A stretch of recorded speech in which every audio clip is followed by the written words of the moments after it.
Hi friends, this is Jason from Edulogics, where we teach you logic behind things. Welcome to my channel where I try to give you a lot of useful nursing content knowledge which will help you in starting your nursing career abroad. So this video is part 2 of the video mistakes that you must avoid when preparing or attempting your NCLEX examination. If you haven't watched that video, I will link that video and you can watch it by clicking on the I button. So let's get started. So the first mistake that I would like to talk about is knowing that you are not ready yet appearing for your examination. So this is very common among nurses that they say that I just want to experience NCLEX examination.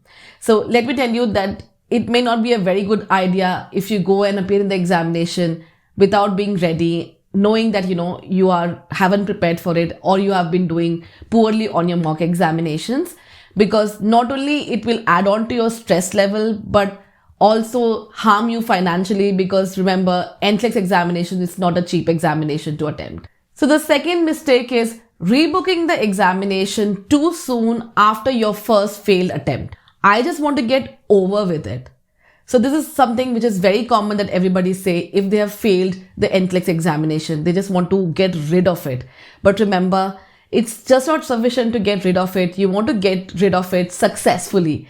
So make sure before you rebook the examination, you are able to reflect, review thoroughly all the content areas where you were below the passing standard and then book the examination.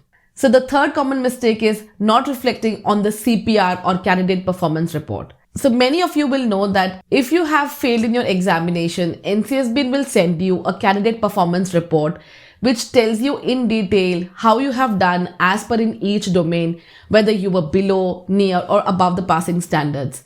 And remember, you need to be above the passing standard in all the domains and subdomains to successfully pass the NCLEX examination. So this is a very common mistake that nurses forget to review the candidate performance report and reflect on it, because it's very important that you identify what are the areas wherein you need to have a special focus on. So the fourth mistake is using too many resources. So the internet is flooded with NCLEX questions, resource materials, there's so many textbooks available, and it's a common tendency for students to run behind every new resource that hits the market.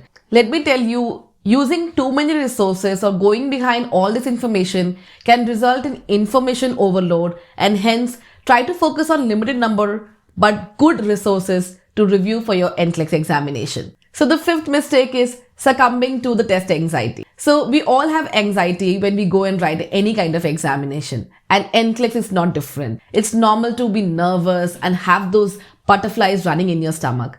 But remember, you need to be calm and composed during your examination. So for this, it's important to know what is it that you are expecting to happen on that day.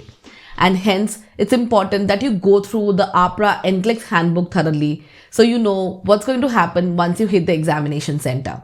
And it will help you calm down your nerves. If you're unable to control your anxiety, many a times what happens is that you tend to be very nervous and you tend to just have the feeling that you just want to get rid of the examination. And because of this, you tend to answer the questions incorrectly.